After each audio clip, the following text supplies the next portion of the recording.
With the first presidential debate already out of the way, political rallies, conventions, and advertising are only ramping up. Billions of dollars are funneled into television, radio, and digital media ads. But what's the payoff? Are these commercials influencing anyone, or are they just another nuisance to ignore for a few seconds before your show comes back on? Donald Green, professor of political science at Columbia University, says that instead of swaying potential voters over to their candidate, a lot of advertising is aimed at the current fan base. The main goal is to create an enduring surge in support for a given candidate, sometimes for an issue or a cause if you're talking about a ballot measure, sometimes for a political party if you're talking about a country that has party-oriented elections. But it's doing something that lasts long enough so that the person can vote with that idea in mind. Green says advertising has changed over time, partly because many are funded by PACs and super PACs. Since presidential candidates can receive public funding, the Federal Election Commission has regulations in place for how much each campaign is allowed to spend. However, PACs and super PACs have no limit on the amount of money they're allowed to spend on communication advertisements in federal elections. So they can say whatever they want. And so in that sense, I think they're more edgy than they used to be. But at the same time, the basic formula is there. One formula is kind of dark, negative advertising about the opponent and his or her depredations. Another one is a kind of hagiography and celebration of the preferred candidate. Another one is more of an information-oriented contrast ad that says, the forces of light support this, the forces of evil support that, and trying to draw the distinction between the two candidates. The strategy can also depend on who the candidates are. If a sitting president is running against an unknown challenger, the advertisers won't even mention the opponent, so as to not increase name recognition with the audience. But with two or more well-known candidates, advertisers choose a different strategy that often highlights the candidate's values and past actions, or lack thereof. Dr. Richard Petty notes that possibly the biggest shift in strategy of the last decade is the rise of negative advertising. The reason for that is negative advertising is generally very effective. But some of the research we've done has shown that it's more effective for certain kinds of people than other kinds of people. And so I'm not sure the people doing the campaigning know that, but they know overall it's more effective. And the reason it's more effective is who is more influenced by negative than positive advertising, which various research, including Petty's, has answered. He's a professor of psychology at The Ohio State University and was able to reveal a pattern where many people today are voting against someone rather than for a candidate. Interestingly, another rising trend is that more Americans are identifying as independents. The Pew Research Center shows that identification of registered voters is split nearly evenly, with 49% leaning Democrat and 48% leaning Republican. However, when they dug into these numbers, they noticed that 35% of these voters say they are independent. And even if they may lean more to one party, Petty says that the voting practices are different than those who fully identify as Republican or Democrat.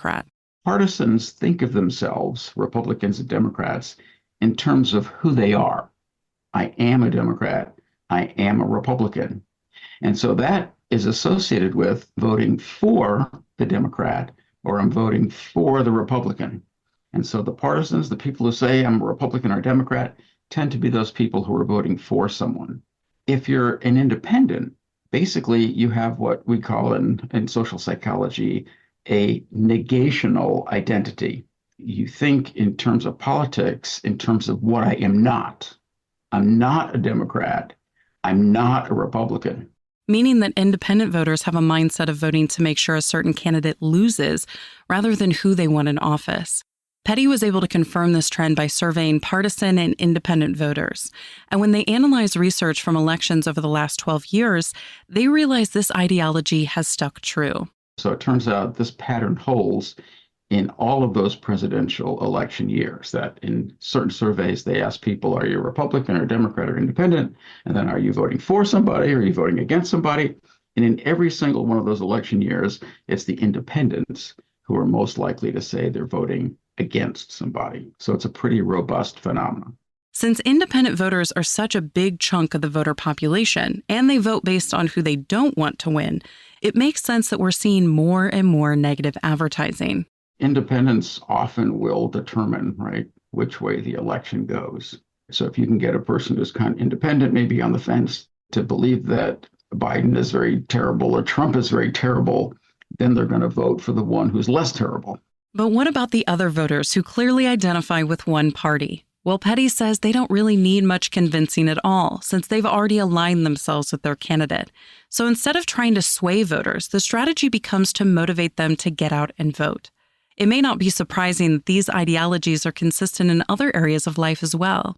It even goes into the consumer domain. Some people are very pro Apple products, and they have to have a Mac, and they hate PCs, and others are the opposite. And one or the other motivation can drive you to purchase. It could be, I'm very pro Apple, and that's why I want to get a Mac.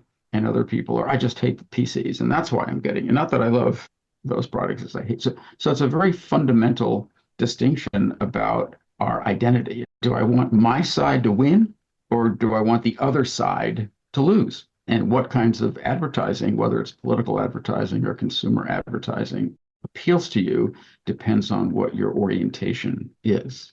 And now that we know which types of advertisements influence different ideologies, the question becomes whether they actually make a dent in how people will vote. Green says that they're not really effective, especially when looking at television commercials. I think that the effects tend to be small. Every time they're measured, they're small. I can't think of a single instance where a study was done rigorously and found big effects. Moreover, to the extent that you do find big effects, they tend to subside within a matter of a few days.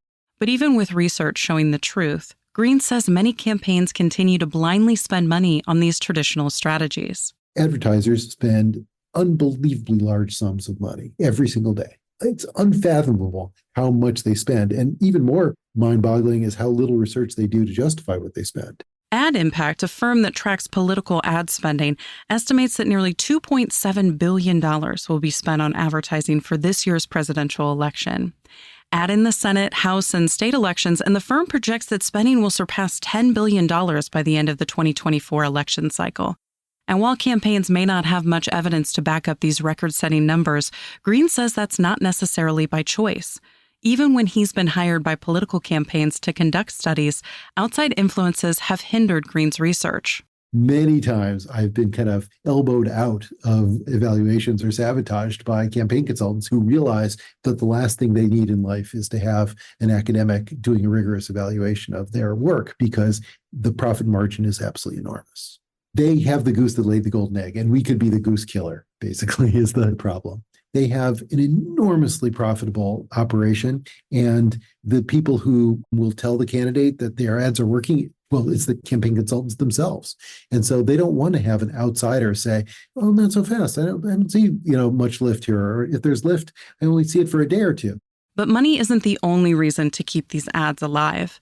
Green says that while they may not be super effective on voters, television advertisements help show potential donors that this is a serious and successful campaign to get behind. It's not for no reason, for example, that a lot of campaign commercials are produced that are almost never aired, in part because they're just there to impress donors and to get free media as kind of, outrageous or current events, whatever they are, things that will attract news attention. But in terms of what an advertiser is trying to do, I think the advertiser thinks that the ads will boost their poll numbers in ways that will make them more credible, and that will in turn attract more donor support, which will pay for more ads, which will then continue to fund the upward cycle. Though that may be the plan, Green doesn't believe it works quite that smoothly. And it's not the commercial's fault. Oftentimes, the lack of effectiveness is due to the type of outlet campaigns choose. Viewership on streaming platforms surpassed cable for the first time in 2022. But eMarketer, a research company, says that the bulk of spending continues to be channeled into cable marketing.